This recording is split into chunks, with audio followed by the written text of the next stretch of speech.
இப்போது புதிய அறிமுகம் ஆச்சி ஹோட்டல் சாம்பார் 50 கிராம் ரூபாய் 20 மட்டுமே.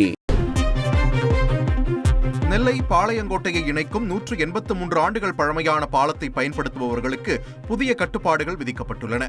இதுகுறித்து நெல்லை மாநகர காவல் ஆணையர் வெளியிட்டுள்ள உத்தரவில், பாலத்தில் நின்று புகைப்படம் எடுத்து போக்குவரத்திற்கு இடையூறு ஏற்படுத்தினால் சட்டப்படி நடவடிக்கை எடுக்கப்படும் என்று எச்சரிக்கை விடுக்கப்பட்டுள்ளது. மேலும் பாலத்தில் நின்றபடி ஆற்றில் குப்பைகளை கொட்டினால் நடவடிக்கை பாயும் என்றும் தெரிவிக்கப்பட்டுள்ளது.